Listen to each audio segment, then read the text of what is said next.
Parfait. Alors, donc, nous sommes aujourd'hui, donc, le mercredi, on est 28 Shvat, et nous sommes Daf Pebet de Yoma. Pebet, et on est dans la première ligne, nouvelle Mishnah. Matnitin. Hatenokot en me'ani notan biyom kippurim. La Mishnah a dit, les enfants, en me'ani notan, on n'a pas le droit de les faire souffrir le jour de Kippour. Donc, il faut leur donner à manger. Aval, mais, la Mishnah a dit, me'hannechen notan lifnei shana ou lifnei shnataim bishvil she'orenin b'mitzvot. Mais on les éduque avant 1 an ou avant 2 ans pour qu'ils soient habitués donc par les mitzvot. C'est-à-dire donc 1 an ou 2 ans avant qu'ils soient bar mitzvah ou bat mitzvah pour une fille, eh bien on commence à les éduquer pour qu'ils puissent jeûner un peu. Et on va voir de la Gemara donc un petit peu les différents repères. Gemara. La Gemara a déjà posé une question.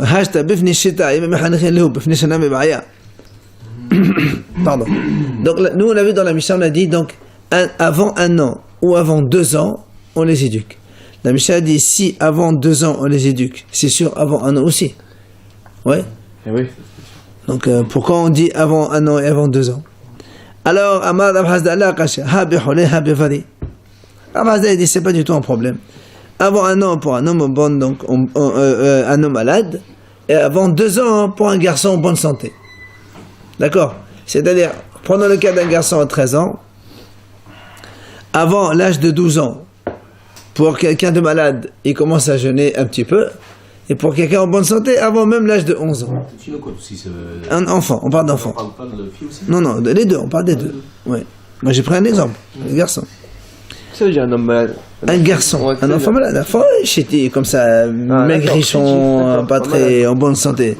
Ouais, même malade. Parce que malade jeûne pas. Non, mais on ne parle pas de malade. Là, de toute façon, il ne va pas jeûner. Là, il a juste un petit peu l'éduquer à jeûner quelques heures, là, déjà pour l'instant. Amar Ravuna. Alors, regardez ce qu'il dit Ravuna.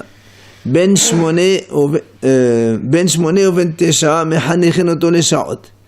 Ben 10 ou ben 11 mashlimim de Rabanan. Ben yav mashlimin medeoraita betinoket. Alors, Ravuna, il parle de la fille. Il dit à l'âge de 8 et 9, c'est-à-dire elle commence à jeûner des heures. Hein? Bon, au début, parce qu'il a dit Ben Shmone ou Ben Tesha, c'est pareil. Et ensuite, à l'âge de 10 et 11, Mashimi de la banane, ils doivent jeûner entièrement, mais Hachamim, évidemment. Et à 12 ans et un jour, la fille elle devient donc bat mitzvah, elle doit jeûner Minatora. Ça c'est le cas de la fille. Hein? Pardon? On parle du film. Rav Nachman Amar, il arrive. Rav Nachman a dit pardon. Ben Tesha ben 10 מחנכן אותה לשעות, ben 11 ב-12 משלימים את רבנן, ben יג משלימים את דאורייתא בתינוק. Il dit à Rav Nachman, lui évidemment, il parle des garçons. Il dit à 9, 10, on commence à les éduquer, d'accord, 9 ans, 10 ans, mais sha'ot, 11, 12 pour un garçon, et il doit compléter selon les hachamim, et à 13 ans et un jour, il doit compléter sur la Torah, c'est là où il devient bar mitzvah. Donc tout ça, pour l'instant, c'est clair, il n'y a pas de difficulté particulière. Quand il dit 11 ans et 12 ans, Mishlanim et des Rabbanan, ça veut dire quoi? Ça veut dire qu'ils doivent jeûner, mais des hachamim. C'est-à-dire? Ça veut dire que s'ils ne jeûnent pas, ils ne font pas pécher de la Torah. Ça veut dire que c'est les hachamim, il faut hinour pour qu'ils commencent, voilà. La halakha n'est pas comme ça, attention. Enfin, où c'est qu'on était? Oui, Rabbi Yochanan Amar, Hashlama de Rabbanan Lika. Rabbi Yochanan, lui, il dit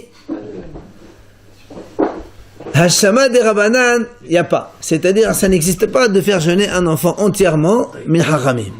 Alors, comment il fait, lui? C'est très simple. Ben 10 ben 11 מחנכין אותו לשעות. Ben יב משלימים דאורייתא. Alors, lui, il prend le cas de la fille, toujours. À 10, 11, on commence à l'éduquer, donc les sha'ot. Et à 12, elle complète משלימים דאורייתא. Quand on dit 10, 11, c'est 10 révolus et 11 révolus. Parce que elle, la fille, c'est après 12 ans et un jour. 12 ans finis, et un jour, elle commence à jeûner Minatora. Donc, selon lui, il n'y a pas quand elle est enfant, il n'y a pas Hashlama des Rabbanan. On ne demande pas à un enfant de jeûner entièrement quand il n'est pas encore bar mitzvah. Voilà donc les trois avis qu'on a. Ok? Donc l'avis de Rav Huna et l'avis de Rav Nachman, un il parle des filles, un il parle des garçons. Donc il n'y a pas de mahlouk entre eux. Mais juste Rabbi Yochanan, il vient, il dit que la Hashlama des Rabbanan n'existe pas. Donc on ne fait pas jeûner complètement un enfant tant qu'il n'est pas bar mitzvah ou bat mitzvah, donc 12 et 13. La Gemara rapporte notre Mishnah. Notre Mishnah qu'on a vu en haut. התינוקות אין מענין אותן ביום הכיפורים אבל מחנכים אותן לפני שנה ולפני שתיים. Ce qu'on a vu nous dans la Mishnah, on a dit dans la Mishnah que les enfants on ne les fait pas souffrir, mais on les éduque avant 1 an ou avant 2 ans. D'accord? Alors, elle pose la question. Quand on a dit dans la Mishnah avant 1 an, avant 2 ans, selon Rav Huna et Rav Nachman, c'est quoi l'ifnei shana ou l'ifnei shtayim? L'ifnei shana l'idevrehem ou l'ifnei shtayim l'idevrehem? Soit donc soit de Rabbanon de la Torah. C'est-à-dire, si on prend Rav Huna ou Rav Nachman, prenons le cas de Rav Huna qui a parlé des filles. Il a dit lui 8, 9 les Sha'ot, 10, 11 des Rabbanan, et à 12 ans, évidemment, 12 ans et un jour, elle devient normale donc selon la fille. Maintenant, quand nous on a dit dans la Mishnah, les enfants, on ne les fait pas jeûner, mais on les éduque 1 an ou avant 1 an ou avant 2 ans. D'accord? Quand il dit avant 1 an, c'est-à-dire les devrehem selon, donc quand on dit avant 1 an, c'est avant, donc selon, puisque quand on dit avant 1 an, c'est-à-dire si la fille a 12 ans, elle est bat mitzvah, à 11 ans, c'est l'an, à 1 an avant, on est donc à 10, selon ici. Quand on dit 1 an avant, non, c'est pas 1 an avant la bat mitzvah. Et non, justement, quand on dit avant 1 an, c'est pas l'année avant la bat mitzvah, non. L'ifnei shana, avant 1 an. Avant 1 an qui est avant la bat mitzvah. Et oui, c'est ça, l'ifnei shana. D'accord, quand on dit l'ifnei shana, les devrehem, c'est-à-dire, selon... Quand on dit l'ifnei shana, c'est-à-dire on est dans les 2 ans avant la bat mitzvah. Et quand on dit l'ifnei shtayim, on est dans les 3 ans avant. C'est pour ça qu'il dit, quand on est avant les 2 ans, les 2 ans avant la bat mitzvah, donc ça c'est on est donc mechanechin les rabbanan. Et les fneshtaim, les devreim, c'est quand on a dit un petit peu, dans les 3 ans qui précèdent, c'est-à-dire les sha'ot, d'accord? Les fneshana, il y aurait quoi? Quand on dit les fneshana. Ok. Avant la date de la bat mitzvah. Non, c'est pas les fneshana, c'est pas les fnei bat mitzvah. C'est les fneshana, c'est avant l'année qui précède la bat mitzvah. Et oui, sinon pourquoi les fneshana? On dit les fnei bat mitzvah. Ça veut dire 2 ans. Ça veut dire 2 ans. Donc quand on est 2 ans, on commence à l'éduquer. On parle ici dans les Hashamet de Rabbanan. Évidemment. Et quand on est 3 ans, on parle de les Sha'ot. Puisque nous on a dit 2 ans avant la bat mitzvah, les Sha'ot, et 2 ans après après la bat mitzvah, c'est pas après la bat mitzvah. En fait, dans la Mishnah, nous on a vu le cas comme ça. On a dit avant 1 an, avant 2 ans. Avant 1 an, pour nous, c'est 2 ans avant la bet mitzvah. Avant 2 ans, c'est 3 ans avant la bet mitzvah. C'est comme ça. Maintenant, ça marche bien selon Rav Huna ou Rav Nachman. Que eux, ils disent, dans tous les cas, que ce soit bar mitzvah ou bat mitzvah, tu prends 2 ans avant la date, c'est la hashlama des Rabbanan, et encore 2 ans avant, c'est les sha'ot. Comme on a vu, par exemple, pour les filles, 8, 9, c'est des heures, 10, 11, c'est jeûner complètement mid hachamim, et à 12 ans, elle devait bat mitzvah. Donc il y a 2 ans et 2 ans. C'est normal ici, on voit dans la Mishnah, quand on dit 2 ans ou 3 ans avant, ça colle bien, puisque eux ils disent 2 ans ou 3 ans. On y est dans les délais. Eux ils disent 2 ans et 4 ans carrément. Donc 2 ans et 3 ans, on est dans les délais. Mais, et là le Rabbi Yochanan, Khashia, mais selon Rabbi Yochanan, qu'est-ce qu'il a dit Rabbi Yochanan? Il n'y a pas les 2 ans de hachamim. Selon Rabbi Yochanan, il n'y a que la bat mitzvah 2 ans avant. Ou la bar mitzvah 2 ans avant. Alors qu'est-ce qu'il fait avec notre Mishnah qui dit il y a 3 ans avant aussi on commence? D'accord? Puisque dans la Mishnah on a dit avant 2 ans, ça veut dire on est dans les 3 ans avant la bat mitzvah, n'est-ce pas? C'est la question. Amalach Rabbi Yochanan, dans la dernière petite ligne. Amalach Rabbi Yochanan, Maïshana Ushtaim, Samour Leferchan.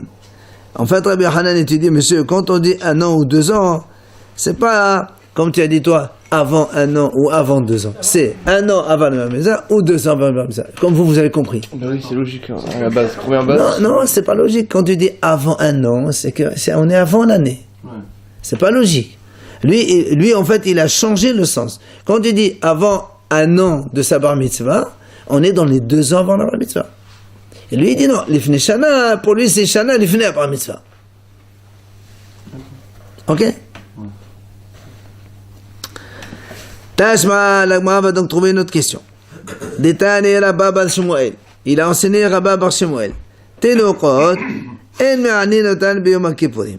Aval, me'hanechin otam, shana ushtaim samoch lefetchan. Là, c'est clair. Il dit comme ça.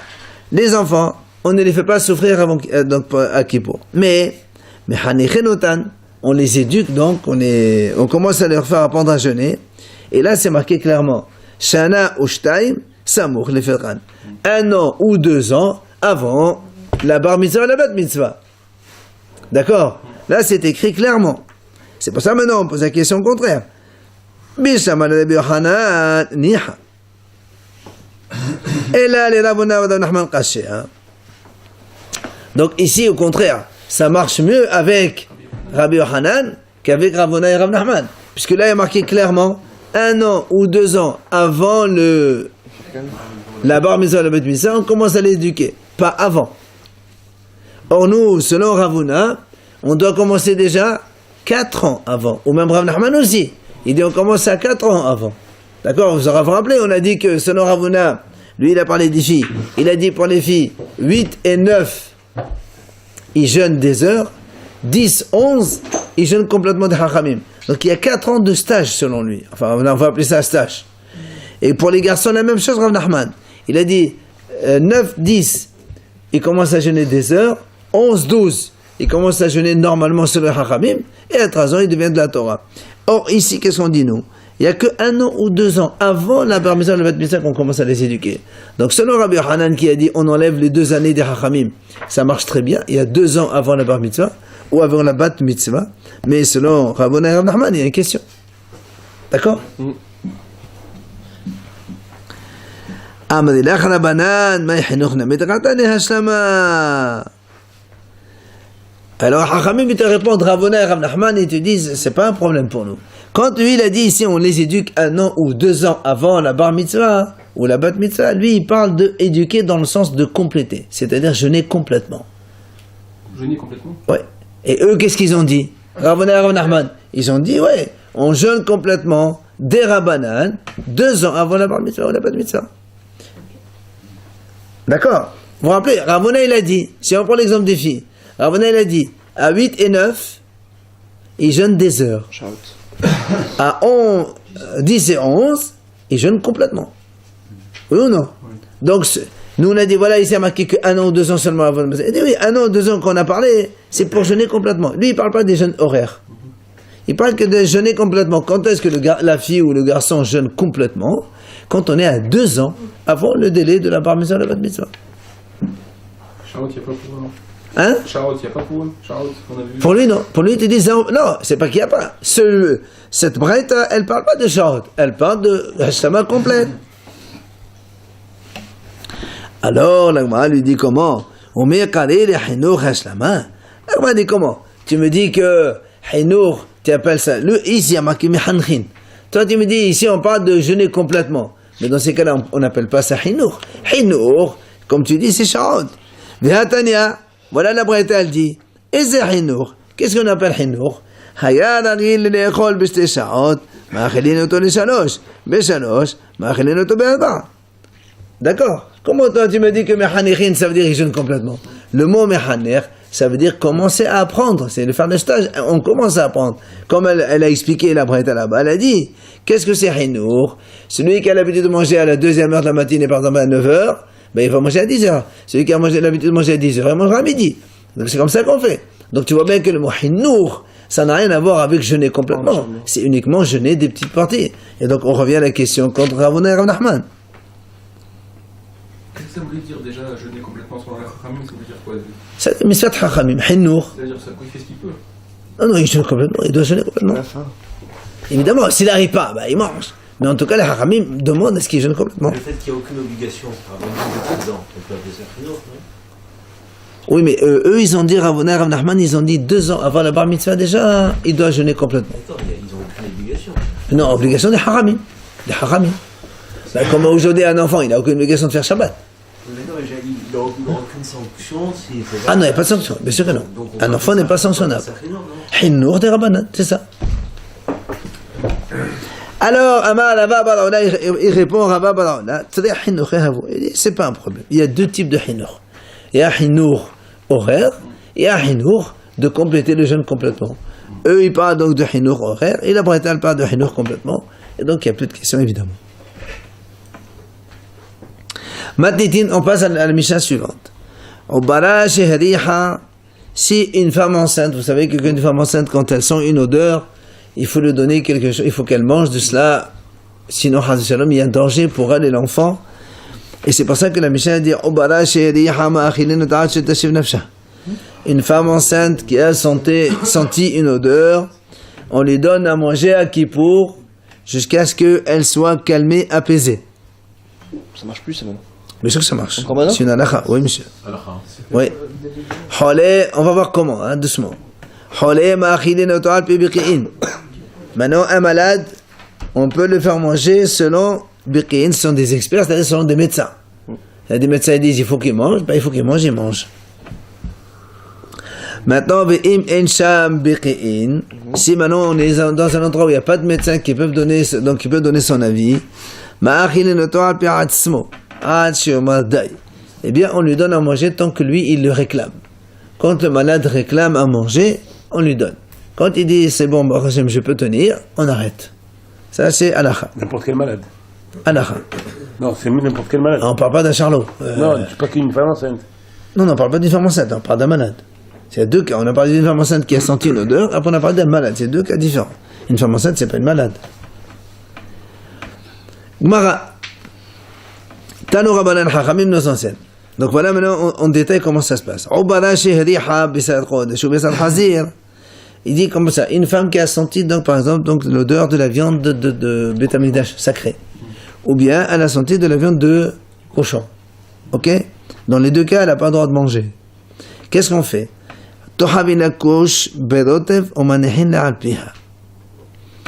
On prend une tige, on la trempe dans le manger celui-là, et on le met dans sa bouche. Juste elle goûte un petit peu. Il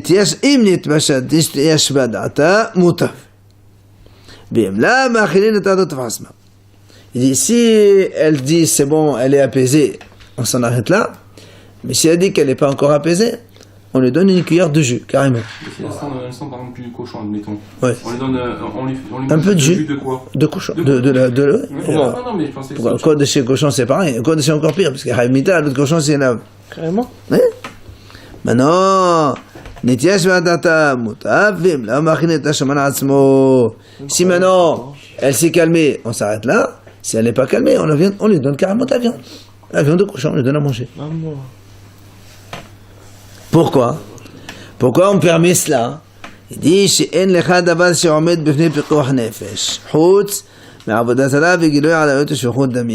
il n'y a rien dans la Torah, c'est marqué Vachai Bahem. Quand on fait les mitzvot de la Torah, on doit vivre avec, on ne doit pas mourir. Donc dans toutes les mitzvot, s'il y a danger pour la vie de quelqu'un, eh bien, on enlève la Torah et on garde la vie de la personne. Sauf, la Gemara précise bien, il n'y a que seulement 3 péchés pour lesquels on doit mourir et ne pas les transgresser. C'est quoi ces 3 péchés? Comme vous le connaissez, Avodah Zara, l'idolâtrie, Giloy Haradarot, les relations interdites, ou Shfichut Damim, et le meurtre.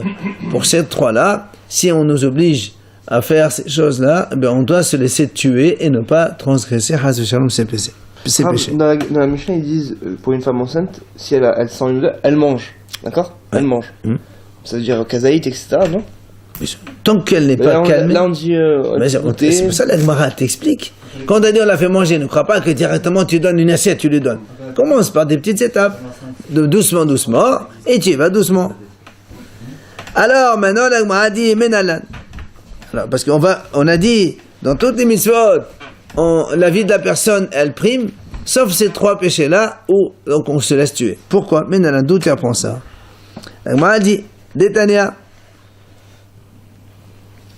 Rabbi Elazar Omer, Em ne'emar bechol nafshecha, lama ne'emar bechol meodecha. Ve'em ne'emar bechol meodecha, lama ne'emar bechol nafshecha. C'est marqué dans la Kriyat Shema, on le lit tous les matins. Ve'ahavta et Hashem Elohecha bechol levavecha, uvchol nafshecha, uvchol meodecha. Oui? Il dit ici, il y a marqué bechol nafshecha, de tout ton âme. Pourquoi on te dit bechol meodecha, de tout ton bien? Si tu donnes ton âme, forcément ton bien. Et si on dit bechol meodecha, de tout ton bien, pourquoi il parle de ton âme? Si tu donnes tout ton bien, qu'est-ce qu'il reste? Tu n'as plus rien après. Alors il te dit non. Voilà. אם יש לך אדם שגוף חביב עליו מממונו, לכך נאמר בכל נפשך.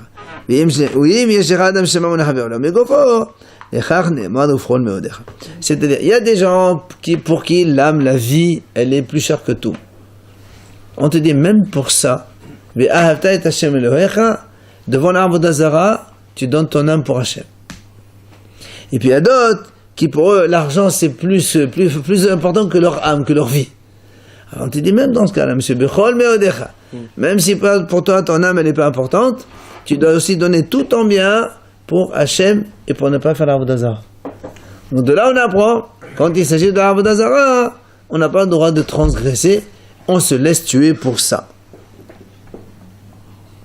Ça c'est le premier point, donc l'Avodah Zara. Gilui alayot ou shfichut damim minalan, d'où on apprend les 2 autres. Détania. Il dit la braïta comme ça. C'est marqué dans le passour à propos de quelqu'un qui viole une jeune fille fiancée. Là, à l'époque, Na'ara me'orasa, c'est une jeune fille qui est fiancée, mais en fait elle est miqoudesh déjà. Et celui qui va avec elle, il est hayav sirila. Normalement c'est marqué là-bas que si tous les deux ils vont ensemble, tous les deux on les fait sirila. Mais si maintenant quelqu'un il trouve une fille dans les champs comme ça et il la viole donc seul, il oblige, c'est lui qui a hayav sirila et la femme non, évidemment. Alors c'est ce que dit Rabbi Omer. Le pasuk dit comme ça: Ki ka'asher yakum ish al re'ahu sahon nefesh ken hadavar hazeh. Le pasuk dit là-bas, on tue l'homme et on ne tue pas la femme. Pourquoi? Parce que ça ressemble à yakum ish al re'ahu sahon nefesh. C'est comme si quelqu'un il tue un autre. Ben, on va tuer le meurtrier et on va pas tuer la victime. C'est la même chose. Celui qui viole une fille fiancée, lui, donc il a fait le péché, mais elle n'a rien fait. Donc tu tues celui-là et pas elle. C'est très logique. Alors moi a dit, pourquoi la Torah a eu besoin de comparer le viol avec le meurtrier? Tu n'as pas besoin, ça n'a rien à voir, 2 choses différentes. Et tu me dis, voilà, le monsieur il a violé la fille, elle n'avait pas de défense, alors tu tues le monsieur, c'est terminé. Pourquoi on a besoin de comparer avec le meurtrier? Et là, il dit,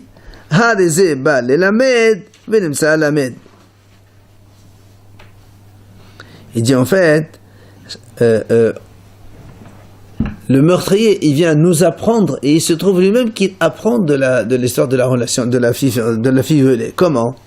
Il dit,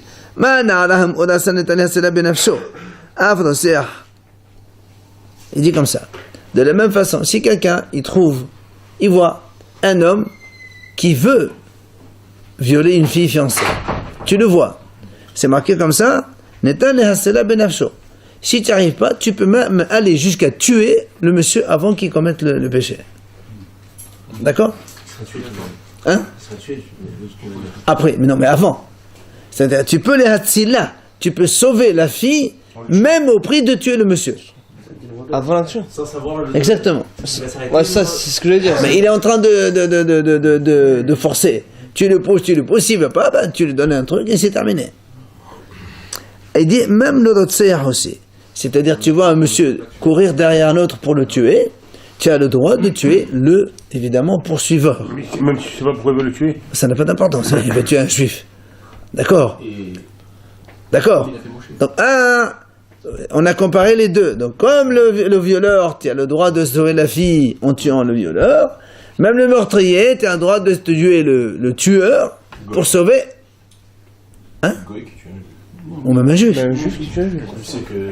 Ben, tu le vois en train de. Ben, on est en train de t'apprendre. Un juif qui est en train de courir derrière avec un couteau comme ça, tu le vois, il est en train de vouloir le tuer. Ben, s'il n'arrive pas à s'arrêter avant, il n'y a pas d'autre moyen. tu n'as pas d'autre moyen de l'arrêter, tu le tues. C'est ce qu'on s'est marqué. Maintenant, et de la même façon que donc maintenant on a comparé donc, de la femme violée vers le tueur. Maintenant on va dans l'autre sens. De la même façon qu'un tueur, c'est-à-dire que si on te demande, on t'oblige à tuer quelqu'un, tu dois te tuer et ne pas tuer l'autre. Même on a ça aussi à aller avant.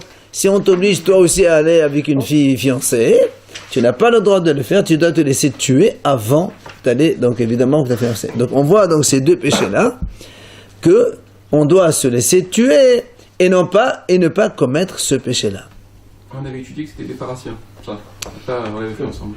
C'est quoi le faire? C'est-à-dire si tout le monde, si tu es seul, si par exemple une personne te dit tue telle personne. Ah non. Ça, Non. Là, non, pas du tout. Même si on dans une pièce fermée tous les trois, lui il te dit ou tu le tues ou je te tue, bien sûr tu vas pas te laisser tuer. La mère c'est différent. C'est la même chose. Les trois c'est ça. Les trois péchés, si on t'oblige à faire cela, ces trois péchés-là, si on t'oblige à faire ces trois péchés-là, même en privé, même c'est le seul, tu n'as pas le droit de les faire. On se laisse tuer, on ne les fait pas. Une faute simple. Maintenant, Pour une faute simple alors. hein? Pour une simple, c'est pour démotiver les autres, bien pour motiver les... J'ai pas entendu. Pour une faute simple. Ah, pour d'autres péchés, ça va. Juste. La Gemara dit comme ça, de la même façon que pour tuer, on se laisse tuer et ne pas tuer. D'où tu apprends ça? Parce que lui, il a dit, on a dit comme ça, comme pour la fille, on la sauve, on allons jusqu'à tuer le violeur, le meurtrier aussi, tu sauves la victime jusqu'à tuer le meurtrier. Ça c'est clair. Après on nous dit, de la même façon que pour tuer, tu dois te laisser tuer avant de tuer un autre. D'où tu as appris ça? C'est pour ça que moi a dit, il dit, c'est une logique. C'est quoi la logique? Il nous raconte. Il y a un monsieur, il est venu chez Rabba. Il lui a dit, il lui a posé une question. Amali. Il lui a dit, tu sais, Amali mari d'oraï, katli lefnania, vela katli nalach. Il dit à un gouverneur, là-bas où il habite, mari d'oraï, il m'a dit, ou tu tues ce monsieur, ou je te tue. Qu'est-ce que je fais? En parlant d'un juif, évidemment. Amali, Rabba, il lui a dit, monsieur, tu te laisses tuer et tu ne vas pas tuer un autre juif. Pourquoi? Il lui dit,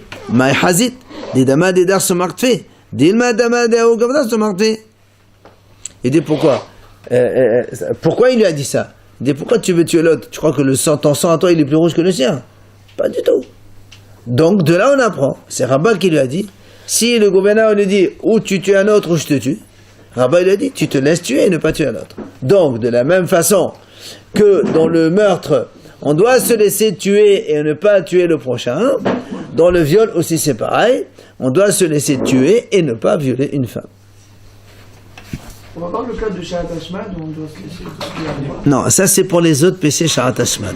Là c'est 3 péchés, quelles que soient les situations. Mais quand tu parles du viol, parce que toi tu as dit le 3, dans le 3 il y avait la relation interdite. C'est le viol? Oui, c'est la relation interdite, sans viol. Parce que si on va te dire, vas-y avec cette femme-là, même si elle est pas mariée, si elle est consentante, on parle d'un haram orasa, une fille fiancée. Ah d'accord. Si elle n'est pas mariée, tu la tues pas. Si elle n'est pas mariée, on ne se laisse pas tuer. Donc on commet l'adultère? C'est pas un adultère. Un haram orasa, c'est un adultère. En vérité, aujourd'hui, le fait d'aller avec une autre femme, même si elle est jeune fille, je sais pas si on considère ça, vu qu'il y a beaucoup de pritzout, pour mettre une barrière, je ne sais pas. C'est quoi? Beaucoup de toum'a et beaucoup d'impureté chez les gens. La Gemara nous raconte. Donc on a vu finalement, d'accord? On a dit que pourquoi la femme on lui donne à manger? Parce que rien ne doit s'arrêter devant la vie d'un juif, sauf les 3 cas qu'on vient de développer maintenant, le meurtre, l'avodah zara et la relation interdite. La Gemara raconte, il y avait une femme enceinte qui a senti une odeur le jour de Kippour. On est venu demander à Rabbi, qu'est-ce qu'on fait?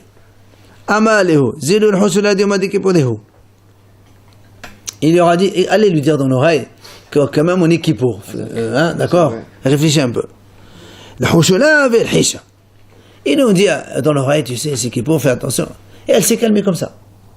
Elle a plus... Ça l'a arrêté.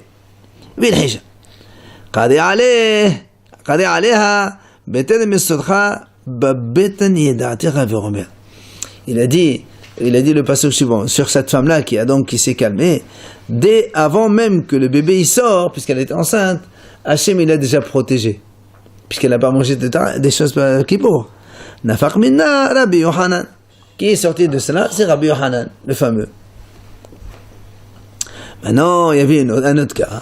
Il y avait une autre femme enceinte qui a senti le jour de Kippour. Ils sont venus voir, donc demander à Rabbi Hanina. Il leur a dit la même chose. Ils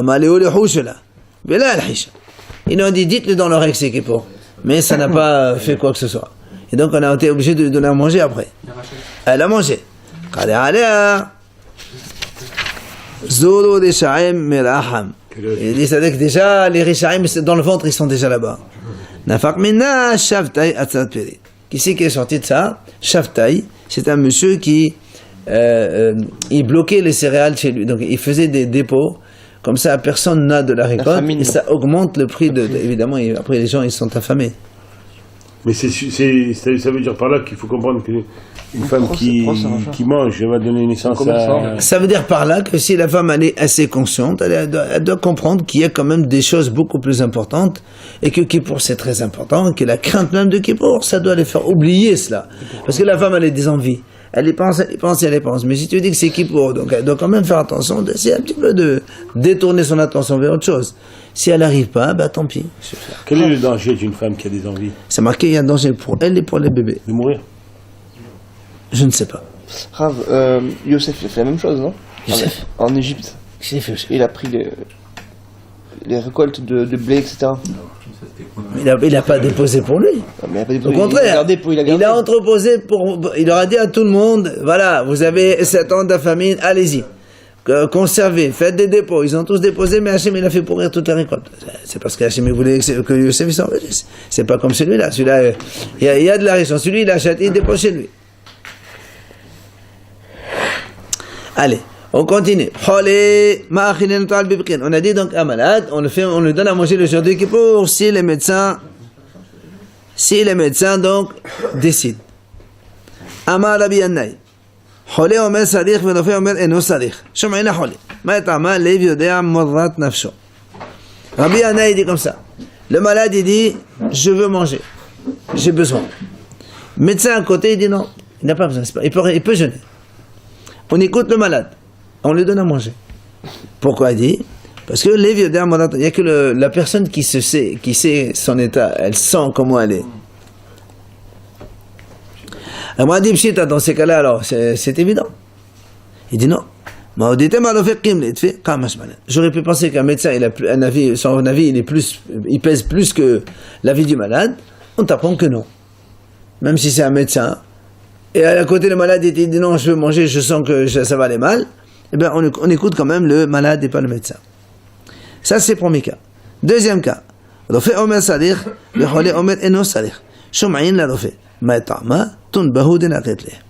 l'autre sens, le médecin dit il faut qu'il mange. Le malade dit non, je ne veux pas manger, je peux tenir. On écoute le médecin quand même et on lui donne à manger. Quelle est la raison? Il dit parce que peut-être que le malade, il est tellement malade qu'il est étourdi, il ne comprend pas quelle est la gravité de sa situation. Et donc il dit moi je ne veux pas manger bêtement comme ça. Alors on n'écoute pas, on écoute le médecin et on lui donne à manger. Donc on va dans les deux sens, donc on favorise le malade pour lui donner à manger. Nan, la Gemara pose une question. On a une Mishnah qui dit, notre Mishnah à nous, c'est marqué, Hole, ma'achilenotal pe biqi'in. On a dit dans la Mishnah, le malade on peut le faire manger par avis biqi'in des médecins. Il y a marqué au pluriel, biqi'in, même pas un seul. Alors le m'a dit, on a ici une double question. Quand on dit dans la Mishnah, un malade on ne le fait manger qu'après avis de 2 experts, ça veut dire selon lui-même on ne le fait pas manger, et selon un seul médecin on ne le fait pas manger, puisque la Mishnah a dit on ne le fait manger qu'avec 2 médecins. Donc il y a 2 questions sur Rabbi Yannai. Rabbi Yannai dit on peut le faire manger si lui il veut, et on le fait manger si le malade, et si le médecin il veut. donc sur un médecin ou l'avis du malade. Et là, on voit dans la Mishnah, ni un, ni l'avis du malade, il faut obligatoirement 2 médecins selon la Mishnah. Donc, question, d'accord? Alors, la Gemara répond, il dit non, il n'y a pas de question. Il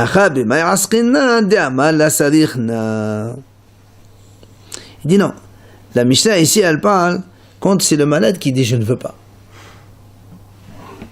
D'accord? Donc, quand le malade dit je veux, c'est sûr qu'on lui donne à manger. Alors, quand le malade dit je ne veux pas manger, c'est là où la Mishnah elle dit il faut 2 médecins. Alors, nous on a dit, mais alors, Rabbi Yana il a dit là aussi, un seul médecin suffit. Et pourquoi on ne lui donne pas avec un seul? Puisque Rabbi Yana il dit un seul suffit. Il dit non, il dit en fait, ici quoi? Le malade il dit je ne peux pas manger. Il y a un autre médecin qui dit il peut ne pas manger. Là, s'il y a 2 médecins qui disent il doit manger, les 2 médecins l'emportent sur le malade et le médecin. C'est pour ça que la Mishnah a parlé de birkin au pluriel. Il faut 2 médecins. Parce que s'il y a le malade qui dit je veux pas, et un médecin qui dit il peut ne pas manger, et un médecin qui dit qu'il doit manger, dans ces cas-là on n'écoute pas le médecin, parce qu'ici il y en a 2. Il y a le malade plus le médecin. Mais s'il y a 2 médecins qui disent qu'il doit manger, et le malade il dit non, et un autre médecin il dit non, 2 contre 2, ce sont les 2 qui l'emportent et on lui donne à manger quand même. C'est pour ça marqué birkin, donc médecin au pluriel. C'est la différence entre Békin et Oufé. C'est la même chose. On aurait dû écouter un médecin juif. On écoute aussi les médecins goths dans la mesure où ces médecins qui sont consciencieux et qui comprennent la gravité de notre religion. Parce qu'aujourd'hui, n'importe qui te dit non, tu jeûnes pas, tu jeûnes pas. Aujourd'hui, c'est. Hein? Oui, c'est n'importe quoi aujourd'hui. Bon, en général, il vaut mieux aller chez un médecin religieux que au moins il connaît la vérité et il sait quoi faire. Alors, la Gemara revient sur notre Mishnah. Quand la Mishnah dit, tu sais, un malade, on lui donne à manger par des médecins. La Gemara dit, qu'est-ce que tu m'apprends? C'est évident. C'est évident. Saver nefashot, saver nefashot. Quand on a saver nefashot, on donne à manger. Il y a 2 médecins qui te disent, tu dois donner à manger. C'est normal qu'on donne à manger. Peut-être que le malade il croit qu'il est malade, mais finalement il n'est pas malade en vérité. Mais ça fait rien, mais il y a 2 médecins ici. Toi, tu me dis, la Mishnah, tu sais, un malade, s'il y a 2 médecins qui disent qu'il doit manger, on lui donne à manger. Moi, je dis, mais merci. Tu m'apprends rien. Il dit non. Là, il dit non. En fait, la Mishnah ici, elle part dans le cas où il y a 2 médecins qui disent il doit manger. Il y a aussi 2 médecins qui disent il peut ne pas manger. On est à 2 contre 2. Et alors? Il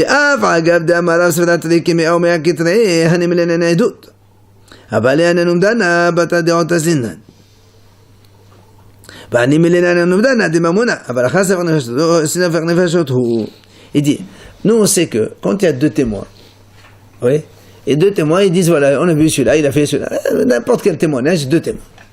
Et puis à l'autre côté, il y a 100 témoins qui disent le contraire. On écoute qui? C'est la même chose. Parce que dans la Torah, 2 aidim ou 4 ou 10, c'est exactement pareil. 2 aidim, tadekemea. Ok, ça c'est dans tout ce qui est témoignage. Mais quand il s'agit de umdana, c'est-à-dire une appréciation globale, là on va selon le nombre de témoins, effectivement. Mais même cela, ça veut dire quand on n'a pas une certitude, on va selon le nombre, la majorité. Mais cette majorité ne marche que quand il s'agit de bien. Mais s'il s'agit de fachot, là on n'écoute pas. Même s'il y a 2 contre 100, on écoute les 2. C'est ce qu'il dit ici. C'est pour ça que quand il y avait ici 2 contre 2, toi tu aurais pu dire 2 contre 2, ça équilibre. Non monsieur. 2 contre 2, il y a 2 qui disent oui, et bien on les donne à manger. Et 2 contre 100? La même chose. On le donne à manger. Oui, ça fait nefashot les achel. Le malade, il a pas. Le malade, lui, son avis il est plus important quand il dit oui. Quand il dit non, on ne compte pas. Quand il dit oui, quand je mange. Quand il dit oui, je mange avec un autre médecin, on a dit tout à l'heure, ça fait 2. Il ne peut pas se rajouter aux 2 qui ont dit non. Ah non. Ah, là, moi, dit, comment tu dis qu'ici, en fait, le malade, il a dit, j'ai pas besoin de manger,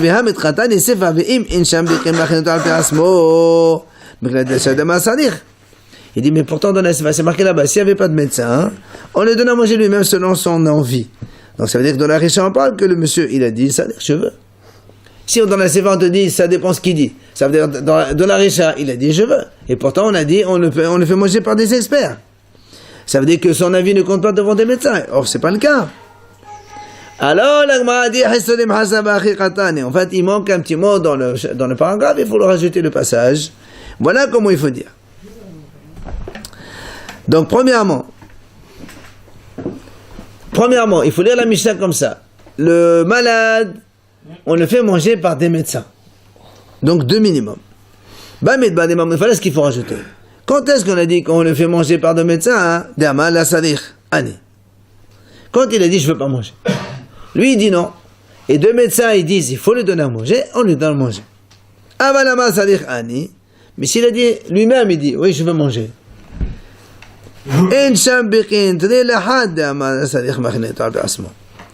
S'il n'y a pas de médecin, même s'il y a un seul médecin qui dit non, comme on a dit tout à l'heure, lui il dit oui, et le médecin dit non, on écoute le malade, et lui contre plusieurs. Moi, Balavashi, ce qu'il dit maintenant, moi, Balavashi Amar, Kol echad amar sarich ani, afilu eka me'ad amrillah sarich, l'aider des cham'inan, שנאמר, לב יודע ומהודת נפשו. Mor Balavashi dit, si le malade il dit je veux manger, même s'il y a 100 médecins qui disent non, on écoute le malade, on n'écoute pas les 100 médecins. Pourquoi? De nouveau, il n'y a que la personne qui sent comment son état il est à l'intérieur. Enfin, Nan, la Gemara, elle rapporte une autre question. Dans la Mishnah, on vient de dire, Im in sham biqin, machinetu al be'asmo. Tama, dit le kabiqin, hay kabiqin là.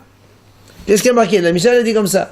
Im in sham biqin, s'il n'y a pas de médecin, on le fait manger selon les envies du malade. C'est-à-dire que s'il y a des médecins, on écoute les médecins. Mais s'il a envie de manger, il ne va pas consulter son médecin. Il va manger automatiquement. Non, on parle d'un malade qui dit je me sens mal, et je voudrais manger. Jusqu'à présent, nous n'avions pas vraiment le truc. Alors on dit attends, on va voir le médecin. Est-ce que vraiment ça va s'aggraver ou pas ton cas? Parce que des fois, des gens ils savent pas ce qu'ils disent. Alors c'est pour ça qu'on te dit que même ici, on n'a pas besoin de médecin. Quand le malade dit je veux manger, on le doit manger. Voilà, donc ça sert à rien. Dans tous les cas, il va manger. Seul avec un ou deux. Ou mais oui, mais toute la discussion, c'est qu'on te dit lui, je veux pas manger. On est en train de discuter de ça. Quoi qu'il en soit, la Mishnah dit, s'il n'y a pas de médecin, oui, on lui donne à manger selon ses envies. Alors, ça veut dire que s'il y a des médecins, d'accord, on ne lui donne pas selon ses envies. Ah ouais. Alors nous on a dit non, même s'il y a lui avec un médecin, on lui donne à lui et on n'écoute pas le médecin. Donc c'est contradictoire. C'est pour ça que la Gemara a dit non. Voilà comment il faut dire. Quand est-ce qu'on a dit on ne fait manger par des médecins? C'est quand lui dit je veux pas manger. Quand il dit je veux pas, et les médecins ils disent deux, on les donne à manger. Mais si le malade lui-même il dit je veux manger, je me sens mal, ça veut pas dire que s'il n'y a pas de médecin, on ne compte même plus l'avis des médecins là-dedans. C'est pas qu'il n'y avait pas de médecin, alors on les donne. C'est pas qu'il n'y avait pas de médecin. Même s'il y a de médecins, on ne les compte pas. Pourquoi? Parce